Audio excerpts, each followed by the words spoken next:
that the regular person can do is to really decrease consumption of new textiles, while at the same Welcome, Nina. Welcome to Slow Fashion Forward. Thanks for having me. How are you doing today, everyone? Or how are you all doing today? Maybe that's more correct. Good. Very good. Yeah. Except I have some pain in my... This sounds amazing, but I will not complain. I jumped from a waterfall yesterday, so I have some pain in my legs. Because I reached the bottom. Oh, yeah. Scary. Yeah, so... Very humble flex. I love it. yeah. Yes, that's somewhat of a good pain. Somewhere of a good pain. How are you? Yeah, I'm really good. Yeah, I'm also doing good.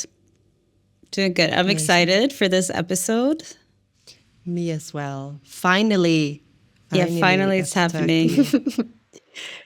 Maybe we can start with you introducing yourself, Nina, so our listeners and watchers know a little bit about who you are. Yeah, so my name is Nina, and I have a pretty interdisciplinary background, I would say. So depends also which part your listeners would be more interested in. But if I were to describe myself, I would say I'm an interdisciplinary scientist in my background, and I focus in my bachelor on materials science and specifically polymers, which make up a lot of textiles also. And but I've always been very interested in bio-based materials, so that has kind of the biology aspect, I would say. And then I worked in research and development for a few years, also with new materials. So I worked, I would say, with very kind of futuristic sci-fi type of things, which felt really fun at the time, like making biodegradable materials or insect protein materials and these kind of things. But after a while, I felt a bit, like I wanted to work with something that the rest of society is more interested in also, and not just, staying in this like science little cubicle. And yeah, then I went more into, I would say, more applied stuff also with fashion. And I worked in different innovation projects with the EU. And then I worked more with circular economy principles for reusable fashion and so on. And now I'm a student again in Sweden, and I'm doing industrial ecology for my master's. At what university again? I'm at KTH, and in Stockholm? Yeah, in Stockholm, exactly. And I was in the Netherlands before, and I worked in Berlin and also in Uppsala, so a little bit all over, but yeah, staying in Europe. Right. And you said you're doing a master, you said that? Mm-hmm. How long time do you have left? How long is the master? Well, only half a year technically, so I'm doing my thesis now. Okay.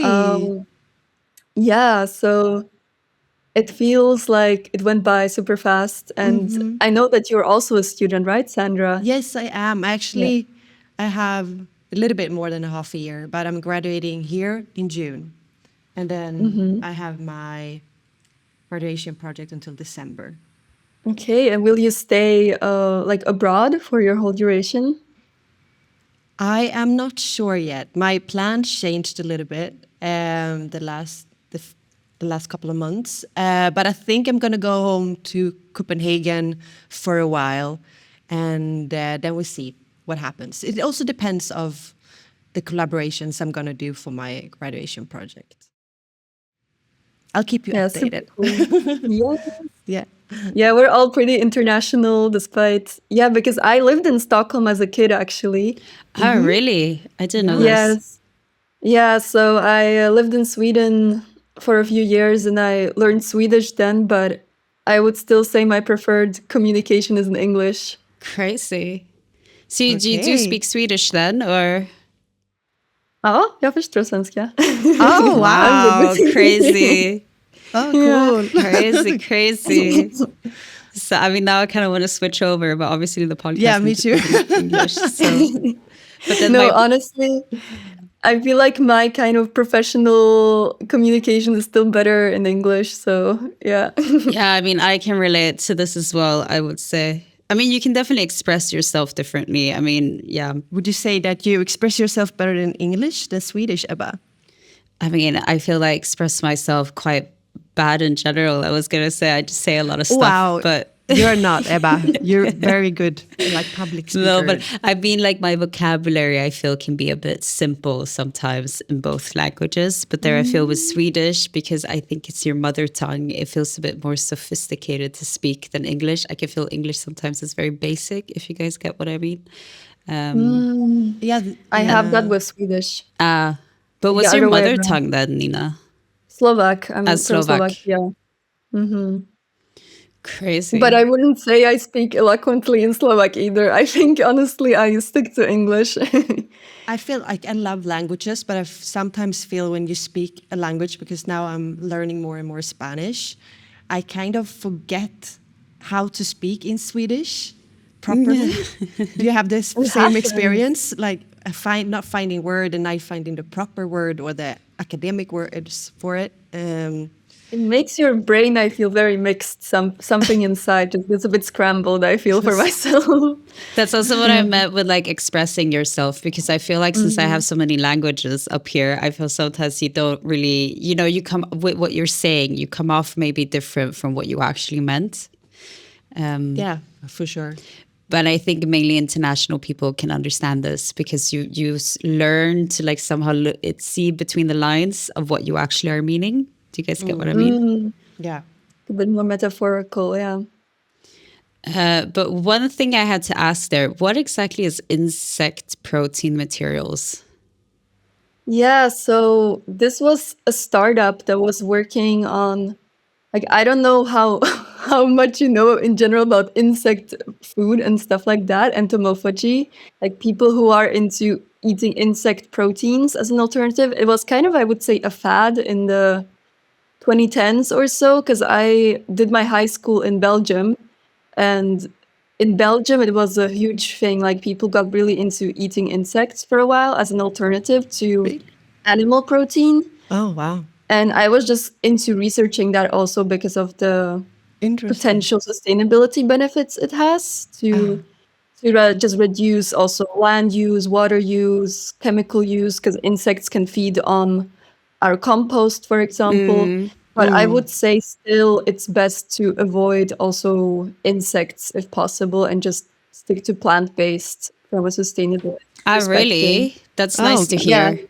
Because I was like, I'm not ready to start eating insects. No, no, no, like I think plant-based is better than insects still, but I think people got into the concept of insects proteins because a lot of people are obviously not ready to switch to a fully vegan diet, so we want to find alternatives. And I think there will be many different pathways to, just trying out different things. I wouldn't say I'm in this space anymore and I'm not so into it anymore. But this was a thing I was researching for a while, yeah. It was for biodegradable plastic and kind of Oh. alternative materials like that. So you can use Wow. the chitin in the insects, which is the waste. It's like Wow. the strong part of the insects. I think chitin is also what shrimp have. You know, all these kind of creatures Like the with some sort of shell. hard shell. Exactly.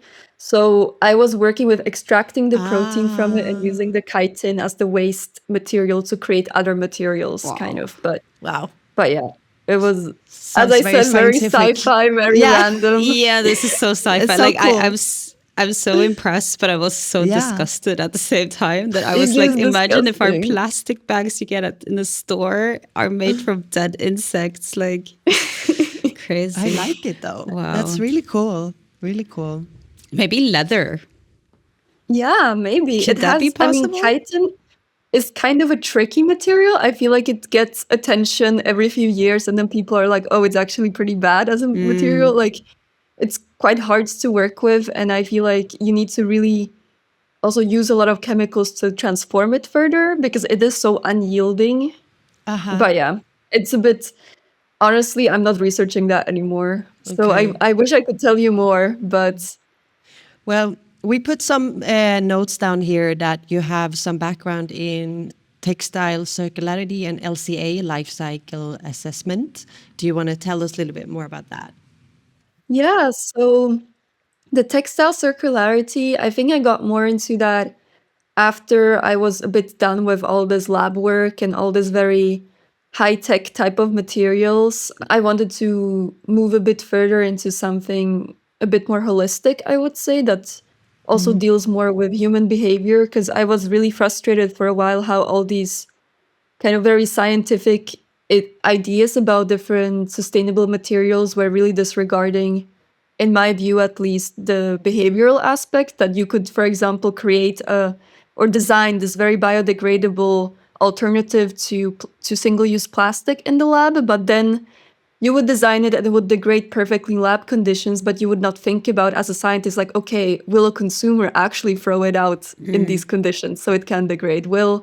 How it will be marketed? Do we have existing infrastructure for collection of biodegradables? We don't currently in Europe to this degree. So I felt a bit like science was very like, again, boxed in into this very idealistic vision of how things, I mean, it's important to have that. I think it's very important, but I wanted to see this other side of it a little bit, and that's when I joined these innovation projects where we focus a lot more on how can we work with businesses and consumers actually to shift them more towards secondhand and reuse. Yeah, I can imagine, because that must be one of the toughest things as a scientist to, like, you have this great idea, it works in a lab, it's amazing, but then obviously how are you going to apply it out in the real life? Because I can relate from fashion, like from textiles. It's the same. Like, you have to adapt the textiles so much to how the consumer is going to use it. You have to be able to wash it. You have to be able to withstand tear and use, And it's like, yeah, but maybe some things can maybe be used different. Maybe we can learn to use things different. And it has to actually look good also, which I feel like we This is also. also ridiculous. Like, but I mean, that's where that is the beauty of it, though, to like make all of these components fit. But then at the same time, it's also a shame because there's so much that we also can't implement or use because we always need to think about the end consumer, or not always, but most of the cases. I think especially with something as consumer focused as, I mean, fashion is a consumer product, we really have to think of this, of all these aspects. And that's why I felt like, yeah, I just really wanted to expand my view of it. And this is also where LCAs come in a little bit, life cycle assessments.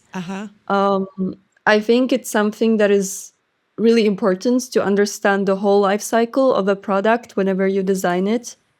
And this is what LCAs try to do. They try to quantify the impacts, either social, environmental, or even economic, that a product has across all stages of its life cycle. So from the raw materials to the processing of them, its use. So what you mentioned, Ebba, also how the consumer will actually use it, to how it will be processed at the end of its life also. And it also helps prevent burden shifting, this type of assessment, as it allows you to see kind of the areas in each life cycle that have important impacts, so that you can see, for example, how shifting from one material to another may improve it in one category but can worsen it in another. Like a common example for this that you may know about already is this whole debate with also shifting from glass and reusable jars from plastic, for example. And as a glass, as a reusable material, has a lot of potential with this, but then in LCAs, it can also often, for example, make it also weigh more, the overall product. So depending on how long the distance is, because transport is also accounted for in life cycle assessments, it can make you use more fuel because it's heavier overall. And if you don't have clean fuel, this becomes a problem. So you see, it's very itty gritty details in LCAs that I feel like can be very hard to generalize. And I feel like I really like how detailed it is because it allows you to really make an informed decision then. And you can say, okay, we prioritize this aspect more. And that's kind of where the discussion comes in, I think, also with sustainability, that it's never it's never black and white fully. You need to decide together with other decision makers, like, okay, we value, for example, reusability over transport distance, for example, or something, Yeah. I was just thinking that, like, I mean, it is so amazing that we have all of these tools. It's just, I was just thinking about how hard it is to implement these things into our daily lives because we just haven't, from the beginning. I mean, whenever that was, we just didn't have that mindset, and it would just have made everything so much simpler if we already had that mindset. Because I mean, I can imagine doing I mean, I've been trying to do life cycle assessments for my brands, and it's like, where are you supposed to start, and I can imagine, yes, okay, as a bigger company, you have the resources to get it, you have the tools to get the information that you need, but like, it's so many things that need to be included, for you Yeah. to get a but it's proper also understanding. Yeah, and there's also so many stages where we cannot have control. For example, then Exactly. using fossil fuel in the transportation, and usually it's produced in other countries where we don't have any whatsoever knowledge or overview of what's going on, what we're trying to. But yeah, it's very interesting, but very complex, I guess. Definitely. And I don't want to say this to discourage, of course, anyone that it has to be perfect because no LCA model, even with the best data, it will still be a model. So it's just like it can't fully reflect reality. But Yeah. yeah, I think even very big producers with textiles, I know from my experience, they also struggle with LCAs. And as you said, Sandra and Ebba, it's also very hard that they have to often obtain data from upstream sources where they don't have control over. And we know how complicated the supply chains within fashion are. It's very hard for them to get this type of data often. So you deal with a lot of approximations, and especially also with new materials that are emerging that may not have this kind of that we may not have this knowledge about with different, sustainable alternatives. It's hard to say fully like how sustainable they really are. So I think that's why maybe I'm a bit annoying like this when people asking like, oh, what should I replace this with? I'm like, well, I don't have an LCA. I don't know, like, so you can only make, I feel, educated guesses sometimes. And maybe you know about this, but there's so much greenwashing going on between brands, also between like business to business within this field. I was just going to ask how, because I mean, first of all, when it comes to these things, you can only, if I understand it correct, also from my like previous knowledge, you can only assume, right? It's not like you can get the exact number of this is exactly how much water is used. So this is it, or can you? I mean, if the facility directly was to measure It's actually everything, then possible it is possible, but complicated definitely. And because it might be in plus minus la la, I mean, yeah, it's very possible that it will be an approximation also in case they have their own water measuring devices of some sort. Yeah. Because to that, then I was also going to say that it also needs to be a lot of like, okay, first of all, you have that issue, but then I'm also wondering how much they're also not disclosing, or like showing. And also then in between the companies, like, yeah, like you were saying, also there's a lot of greenwashing going on. Yeah, like I mean, for an LCA that is to be used outside in any form of communication, that it doesn't stay just internal for your own decision making, you have to disclose these according to the ISO standards also. So it is a pretty, I would say, rigorous tool still that has a lot of standardization within the EU, definitely. But yeah, I mean, with the greenwashing between businesses, I for example, think about also the way the Higgs index was developed for textiles. It's something that I worked with only very briefly, but I mean, it's still kind of the best tool we have that uses LCAs for textiles within fashion, but it also was really based on LCAs that were sponsored, for example, by the synthetics industry, which really then started favoring more synthetics materials over others. Oh So my I feel God. like you always need to look also into who is sponsoring this study. And And this is Yes. also makes me go insane because also all of these, because it's funny that you say this. I want to throw in a little bit of advertisement here for our sustainability reports. We make one for the company, like the organization, but then we also created a little toolkit for brands to use. So I'm just going to throw in here. You can download it, follow the links on our Instagram. But there I also read a bit more about hygienics and other tools. And the sad thing about all of these tools is also that you need to pay so much money to be able to use them. And I also find this so insane that, like, okay, it's not only the sustainable development goals that are for free, but like all of these other bigger tools and more accurate tools you need to actually pay for. And it's like, as a small brand or a small company, you wouldn't, like, it's not the first thing you would invest in, obviously. No, definitely. There's a huge gatekeeping with this, I feel. And it's really sad, as you pointed out, because I know so many small designers who are super interested in sustainability and it's really at the core of their business, but who can't access these tools. So I know that the EU for a long time I think it was the Green Claims Directive, I don't remember exactly, but for a long time the EU wanted to make it mandatory to support all claims with an LCA of some sorts. But Okay. now it withdrew that regulation. And as part of that regulation, they wanted to provide also financial support for small scale businesses to get support in these LCAs. So I think it's actually really sad that this regulation was in general like kind of withdrawn or postponed at least. You know how all I feel like all sustainability regulations now in the EU are getting really stomped upon, and yeah. I mean, it's Yeah. also, I don't know. I keep on romanticizing the EU sometimes, and I just believe how it can be the driver, the leader for this sustainability, transparency, like also within the whole AI debate. Also, like I feel like it's so in I don't know if I'm a bit insane, but it's in the European nature a bit more to be not innovative, but be a little bit more.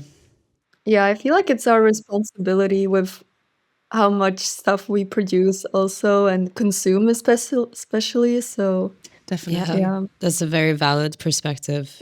Yeah, then we could just talk about how it's done, of course. But I think we have a pretty good, isn't it going pretty well for the EU in sustainability in that way? But we can also talk I about don't know. how it's done and how we talk about what sustainability is, like how you define it. I think that needs to be a separate episode because Yes. they're definitely doing a lot, obviously. But sometimes I'm also just wondering if the EU just wants to regulate everything or ban or, I don't know. They put very strange regulations into place and then they don't, in my opinion, but that's politics in general. And then you don't actually focus on the real roots of the problem. Yeah. And then you just put in different regulations and la, la, la. And they're like, yeah, let's do it this way. And then nothing really happens. We're doomers now, but yeah. We haven't really touched on that you're then a second part of materials for future. So maybe we want to get into that. I mean, Gauda has already told her side of it, but it would be very interesting to hear your side of it. Like, how did you get into it? What is materials for future? What do you guys do?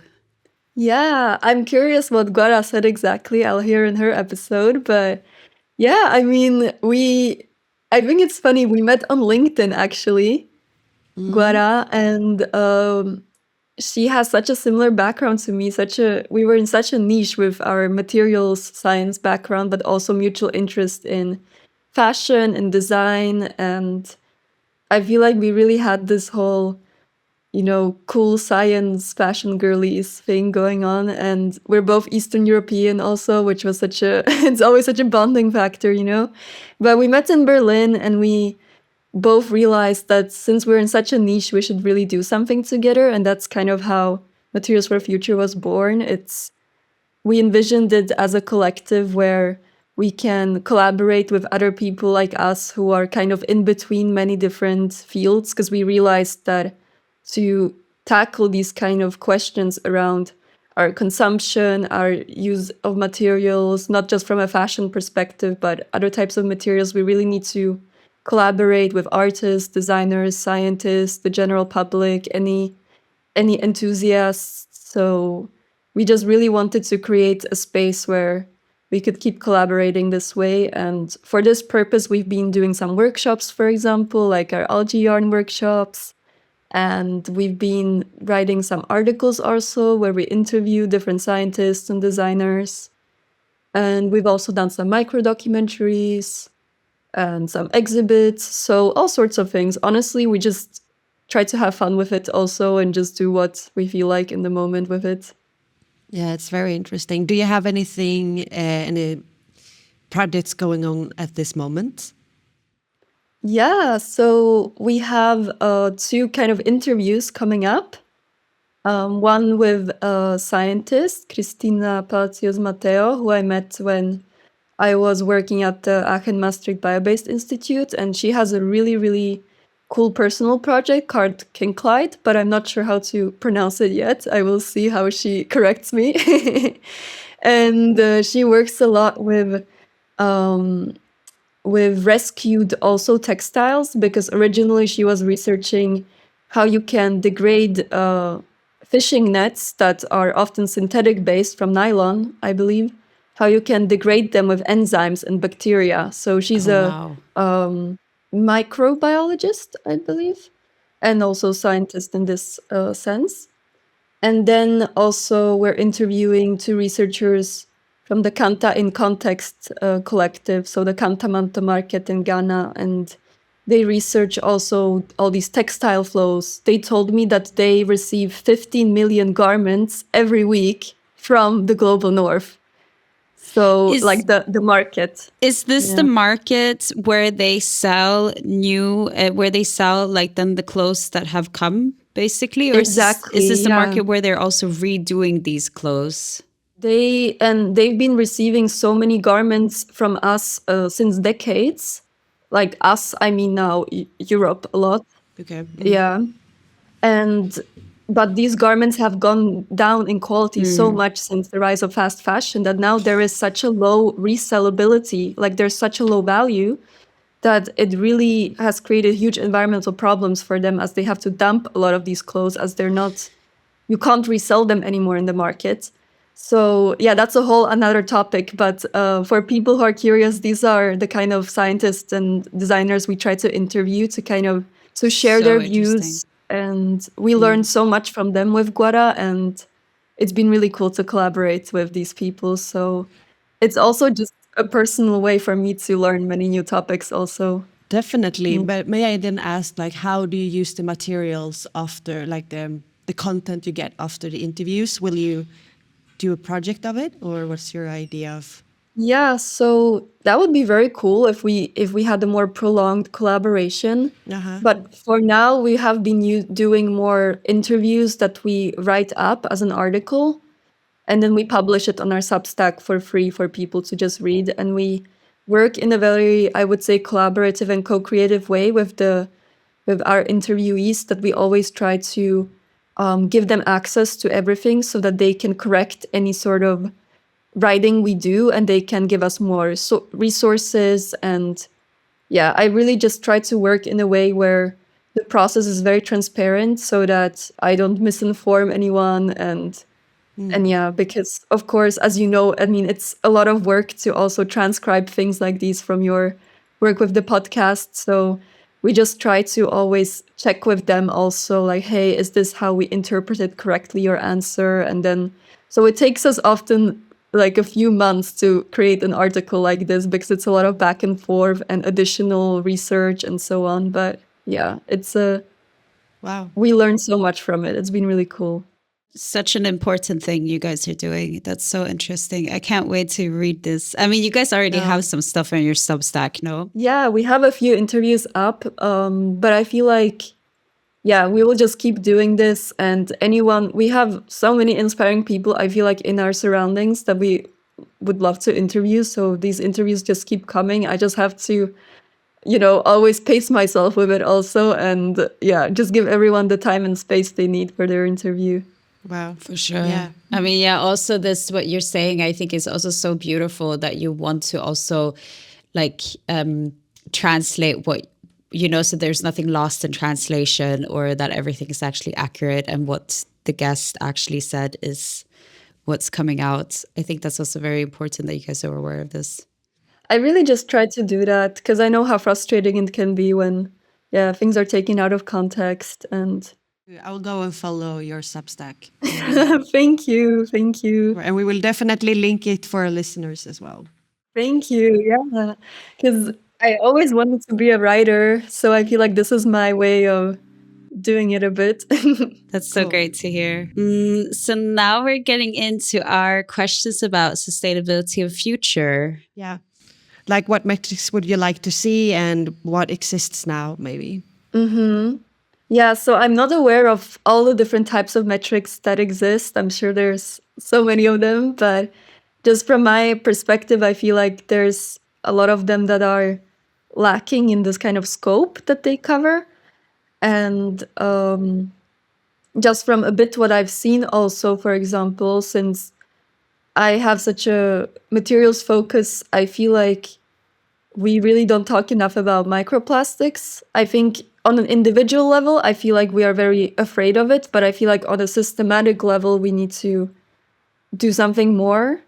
And this is something that CSRD, for example, doesn't really cover. This was also one of our interviews. We interviewed Ginevra Ortel, who's a microplastics researcher, and she really specializes in understanding also the barriers that industry has with quantifying microplastics. And she really told us that currently no one really knows in industry how to measure them or how to, how to keep track of them. And in CSRD, you only report on the primary microplastics, so those that are kind of intentionally added as part of cosmetics or so on. But there's not really any knowledge of the secondary microplastics, which are those that actually shed from clothing, so the ones that are more important for the textile industry. And then you have also many issues with metrics, like procurement laws in Sweden. I was really shocked by this also now when I was studying and we were consulting for a few like public actors, and they did not really have a way of implementing secondhand materials or textiles in their procurement, because I feel like we preach a lot of the society to be circular in the EU, definitely, but then we don't have the kind of legal or financial means to make it happen. So if my wish would be in the future to have metrics that reflect more repairability and durability somehow, rather than, oh, what proportion of recycled textiles do you have or something like that? Because I feel like it can be misused easily. And if I go back also to the interviewees that we will have, Amber and Yolene from the Cantamanto researchers, the Canta in Context, they brought up a really, really good point also that goes a bit with this perspective also of the EU creating these regulations in isolation also, that they really feel that since it is the global majority, the global south, that takes in not only our textile waste, but a lot of other textiles or materials in general, that they should be the ones creating the metrics or the indicators of what is a resellable textile, what is an upcyclable textile. And it shouldn't be up to us in the EU to decide like, oh, this is a high quality textile. They should be the ones who tell us. In general, there has to be more, like, I don't even want to call it cross collaboration, because the EU shouldn't even be the ones who are doing this, like you say, it should be the other countries, but there has to be, cross collaboration in the sense that we definitely need to learn from them, I mean, I don't want to use this we, them, but like, and that's also sometimes I get annoyed that also here, we're a bit too much in our own little bubble here with how it should be and how it should work. And then we don't actually look at the real issue. But I'm also thinking you should also think about then what kind of infrastructure we have and where we have that infrastructure and how that's going to work with recycling. I guess that will also matters a lot. For sure, but the way we're doing it now, like it's insane how much stuff is getting shipped to other countries, and then it's just ending up in landfill there and destroying the natural climate yeah, there. And like then the main- for Europeans, it's just like, at least we shifted it off. And also, isn't it also that they have to pay for it? Even it's not like we're they have giving to it to pay them for for it. free. They also have to pay for taking the waste, as I also read. Which is No, but the Yeah. main problem is Crazy. the consumption, of course. It lays with us. So yeah, definitely. that, I mean, yeah, the consumption here is for sure completely insane. But the fact that that Europeans send off their trash to other countries and they're like, you need to pay for our trash is also why. We're coming back to the regulations. Like what? Yeah, What are everything they? comes back to regulations. always. Why? What is going on? How do they come up with this? Like, It's how crazy, right? I think that's my word this season. Why? Why does that happen? But yeah. Anyway. Yeah, but how do you see that the future of fashion and textiles with the knowledge that you have to say? I mean, I'm hoping the answer is not entirely dystopian, but still very interested to hear what you have to say there.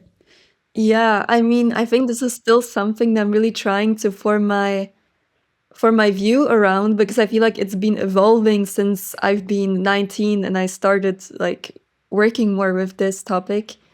That yeah, I'm trying to find kind of a more balanced view, I guess, of at the same time still supporting innovative approaches, while at my core believing that the best thing that the regular person can do is to really decrease consumption of new textiles, while at the same time staying realistic that okay, we will need to also shift within existing industries, and it's not probably likely for everyone to drastically decrease their consumption unless something radical happens. So we need to find the next best thing, which is often finding these cleaner production measures, alternative materials, and so on. So I think I'm still trying to find a balanced personal view on it, where I, on one hand, want to, stay optimistic in supporting new innovations, while at the same time, kind of seeing also their limits, to not be too, I would say, idealistic, because I feel like this is often a kind of slightly naive pipeline with science, as we discussed initially, that you can create a lot of cool things that work in the lab but don't work in the kind of holistic consideration. So I wish I had a more concrete answer to give you. I think this will develop with time for me still. Do you then think that maybe we as consumers need to change the way we also use things or have gotten used to use things? Because sometimes I am wondering if, like, I don't know how to say this in the right way, but like how maybe we as consumers have become a bit spoiled about that it should be like this, it should be like that. And because it's been going on for such a long time now, or through different, like, more generations, like, for example, okay, let's say like this, like with hemp textiles, I'm going to talk about hemp now, but the reason why we don't use hemp textiles is because it's not soft enough. It's too harsh. And then I'm wondering, okay, I understand that you don't want to walk around with harsh, not comfortable things, but it's not like it's still not comfortable. It's still comfortable, And that's what I'm wondering, if we have kind of been taught that it should be like cotton, and therefore when we have new alternatives that are not like cotton, we just completely cancel it and we're like, no, that doesn't work, next.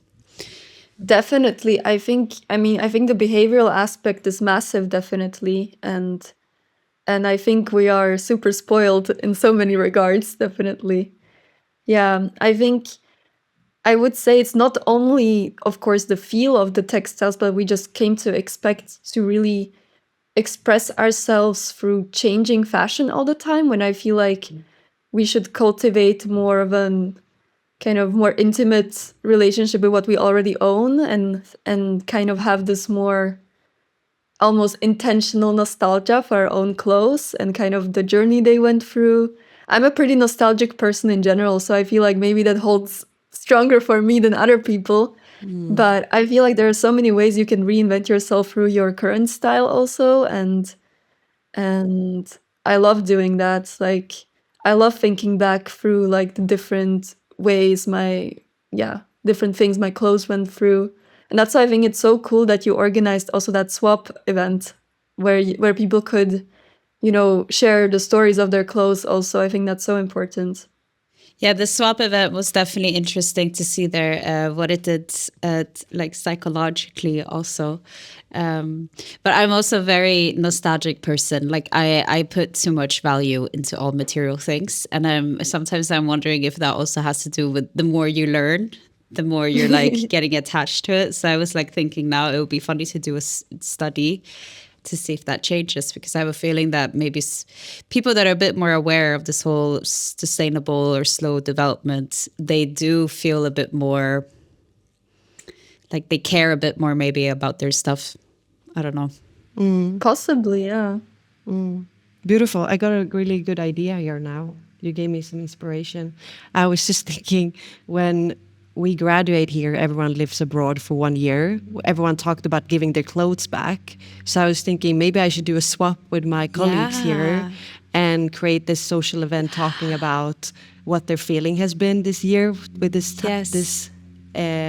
piece of clothing. So I will actually try to do that. That's you gave Do me some that. inspiration. Yeah, That's Because then we're beautiful. all gonna go separate ways, but we can probably gonna carry something with us from someone else. That's Oh, beautiful. I'm getting Yeah. goosebumps just thinking about it. Yeah. Like the what was it called, the sisterhood of the traveling pants, or The traveling jeans or The pants, traveling. yeah.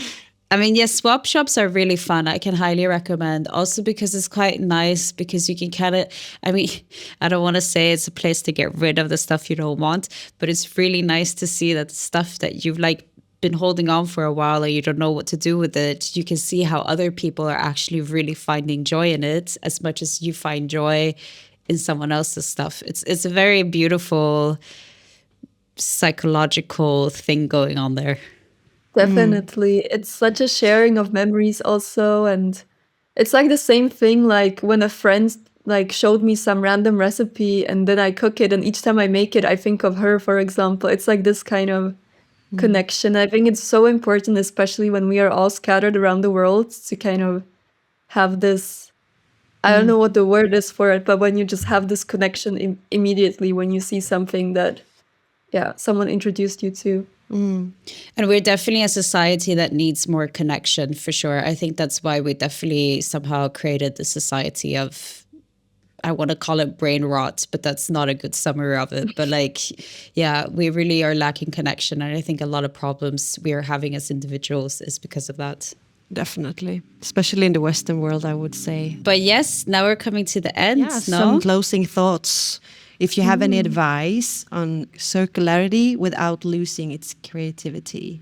Maybe I should clarify a bit, like the background, because I feel sometimes, I mean, I don't know if it's that we haven't built a society or proper systems and supply chains that actually make it naturally that you can kind of be both, because I feel sometimes that people or brands might feel overwhelmed that they need to choose either or, because you know sometimes the most beautiful materials, they're usually very plastic based, or sometimes certain processes or methods that we do things, they might not be able to become circular.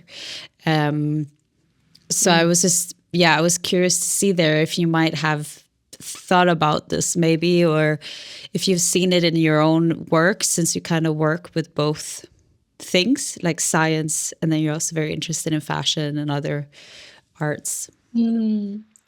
That's such an interesting question. Yeah, I mean, I definitely see how in some way it can constrain, I feel like, the aesthetic vision that you might have when you can only use certain type of maybe limited dead stock materials or so on. But I always like to think that having a constraint kind of urges you to force yourself to be more creative also, because I feel like often you have so many possibilities otherwise, and when you have some sort of constraint, then you are forced to be innovative. And at least I've seen many examples where companies did make really amazing things when they had these constraints placed on them. But of course, they needed to really, I think, have good collaborators also that could bring in the fresh ideas. And often maybe you are also interested in topics of industrial symbiosis, for example, where a company finds out that someone else in their surrounding is producing something as a waste that they could use in some way, and it creates this economic incentive for them to take upon someone else's waste and innovate with it. So this is something that my degree works a lot with in industrial ecology. We try to kind of bring industries and society more towards how nature deals with waste also. And I know this sounds again quite idealistic, but I think there's a lot of potential there too. We often don't even know what other industries are producing in the same area, apparently. Like businesses often don't know how they could use certain things because they don't know who in their surroundings might have something that could be put into their supply chain already. So, and that comes also with this whole thing you said about businesses being very secretive in a way and not sharing a lot of info and so on. I feel like, yeah, we should just try to kind of collaborate more on these topics, definitely. That's really beautiful. Industrial symbiosis. I never heard that before. No, I I love like this. that. Yeah. I think it's a lot more used, for example, in energy companies and so on, but I don't know if it has been used yet a lot in textiles and fashion. But for example, one of the projects that I worked on in the past, we were creating, yeah, these biodegradable materials, but very kind of low tech. We were making them ourselves with like microwaves and stuff, so it wasn't nothing lab based. And then we were using waste material from juice companies, for example. So this already is a kind of example where you can find these collaborations in your area, like stuff that they're sometimes paying for to have someone else handle for them. You can instead buy from them, and it benefits them to, you know, use their waste away.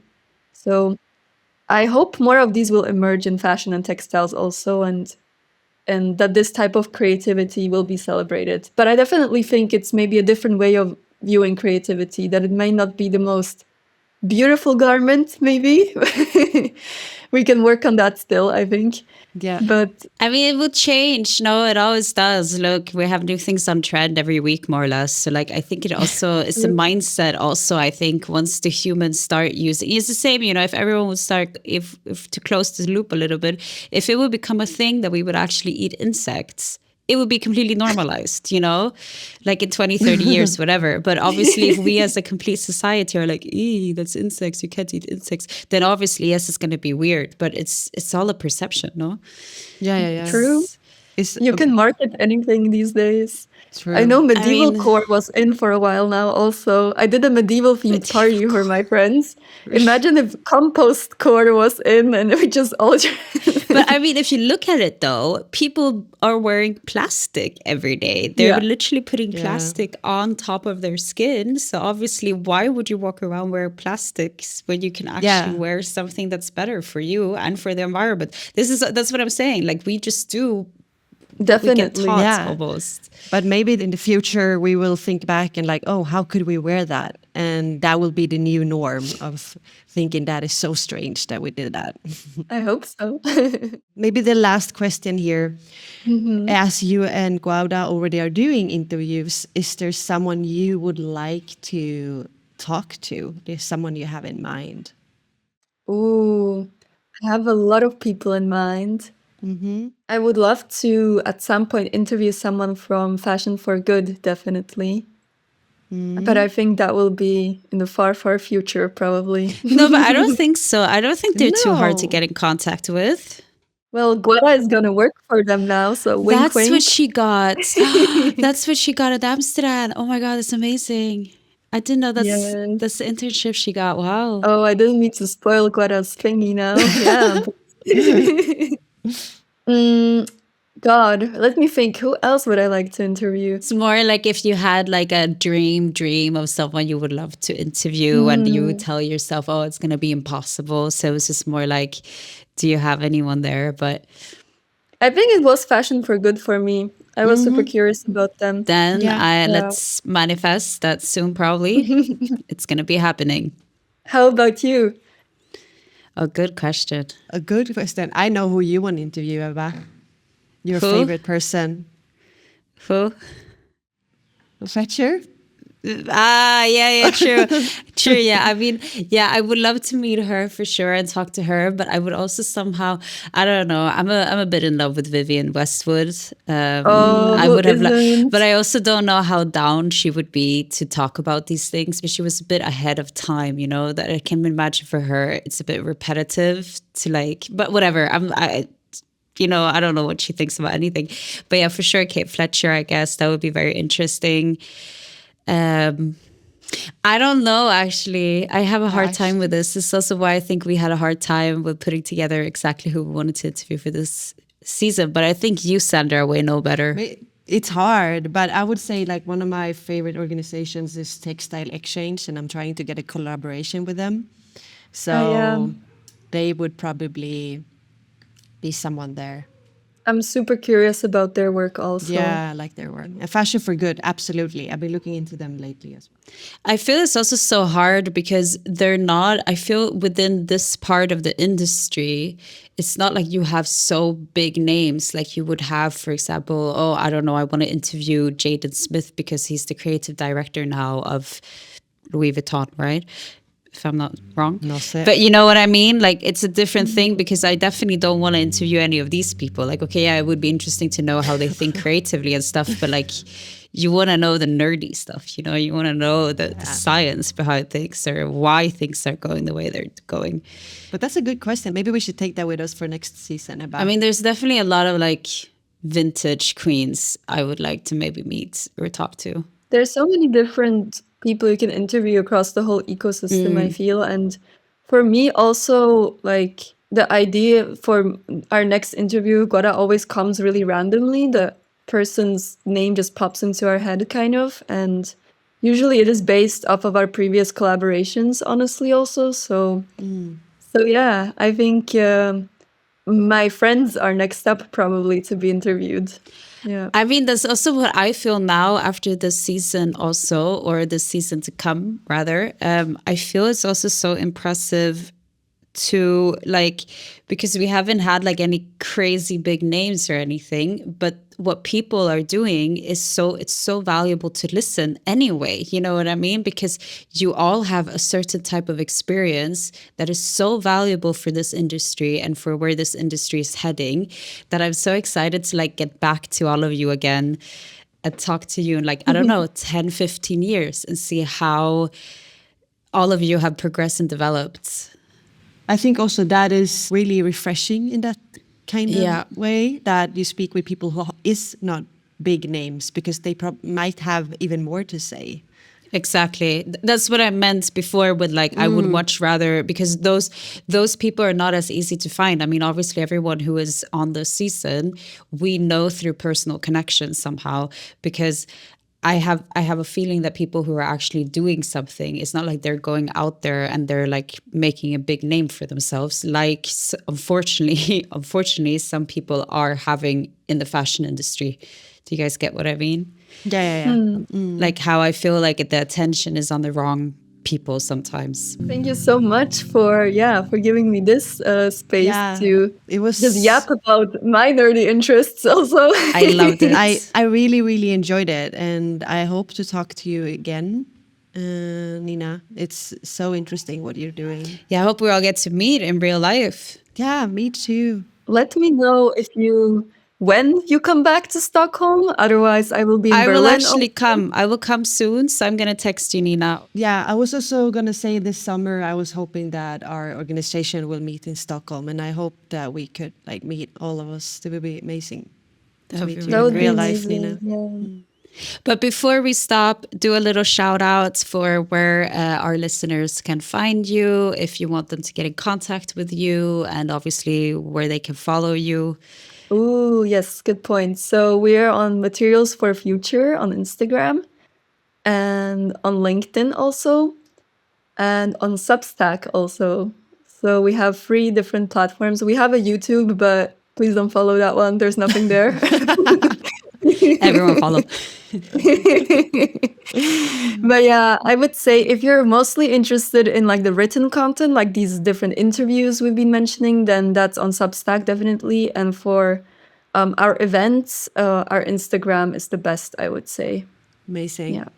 And hopefully we're also going to do events together more this year, Yes, I would love that. which is very exciting.